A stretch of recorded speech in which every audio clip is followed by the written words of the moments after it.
రోజు ఉదయం హైడ్రా అధికారులు అందరం కూడా మేమంతా ఇక్కడ హైదరాబాద్ నుంచి ఇక్కడికి బెంగళూరుకు వచ్చి national disaster Karnataka natural disaster monitoring agency దానికి మేము విజిట్ చేయడం జరిగింది. యలహంకలో ఉంది.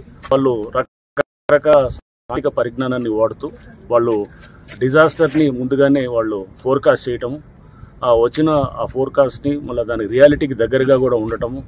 వాళ్ళు చాలా అంటే వాళ్ళు ప్రతి చోట కూడా వాళ్ళు సమాచారాన్ని కూడా వివిధ రకాలుగా అంటే సెన్సర్స్ కూడా వాళ్ళకి డ్రైన్స్లో లేకపోతే ఈవెన్ మన ఇనండేషన్ ఏరియాస్లో ఇట్లా ఇంతే కాకుండా వాళ్ళు వెదర్ ఫోర్కాస్ట్ని కూడా వాళ్ళకి చాలా అడ్వాన్స్డ్ మెథడ్స్ వాడుతూ కూడా చాలా అద్భుతంగా కూడా వీళ్ళు ఇక్కడ చేయటం జరిగింది.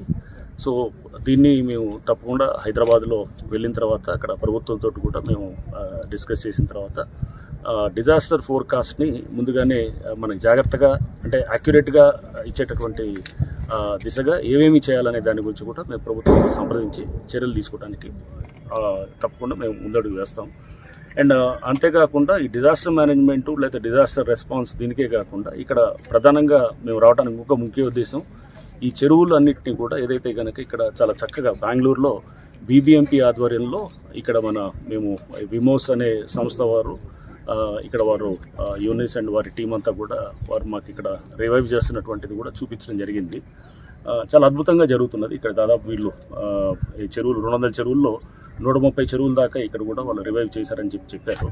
సో ఇక్కడ స్థానికంగా ఉన్నటువంటి వాళ్ళ ఇంజనీర్స్ కూడా అందరూ కూడా వారు కూడా రావడం జరిగింది. సి రవి గారు అండ్ ఇతర వాళ్ళ టీం అంతా కూడా ఉన్నారు.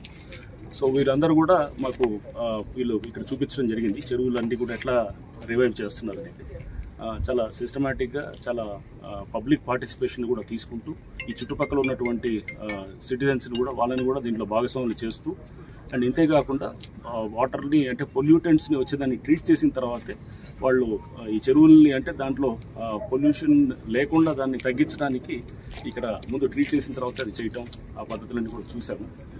డెఫినెట్గా మేము ఈ మధ్య కొన్ని చెరువులు ఎక్కడైతే కనుక డిమాలిషన్స్ చేసి ఎంక్రోచ్మెంట్స్ తీసాము అట్లాంటి చెరువుల దగ్గర అన్నింటిలో కూడా ప్రభుత్వం నుంచి కూడా మాకు నిర్దిష్టమైన ఆదేశాలు ఉన్నాయి. సో తప్పకుండా చెరువులను అక్కడ పునరుద్ధరణ చేసి ఏదైతే కనుక అక్కడ డిమాలిష్ చేస్తే ఊరికనే ఎవరినో ఇబ్బంది పెట్టాలనేది కాదు. సో దాంట్లో మెయిన్ చెరువును పునరుద్ధరిస్తే కనుక ఆ ప్రాంతంలో వాటర్ టేబుల్ అంతా కూడా దానికి పెరగటం, ఇంతేకాకుండా చుట్టుపక్కల ఫ్లడ్ మేనేజ్మెంటు అండ్ ఒక మంచి రిక్రియేషన్ పబ్లిక్ అందరికీ కూడా అంటే దానికి చాలా మల్టీపర్పస్ ఉంటుంది కాబట్టి అన్నింటినీ కూడా మనం పబ్లిక్కి ఒక మంచి ఫెసిలిటీని ఇచ్చేదానికి మేము తప్పకుండా హైడ్రా వైపు నుంచి చేయడానికి ఈ 2 రోజుల ఈ ట్రిప్ దోహదపడుతుందని చెప్పి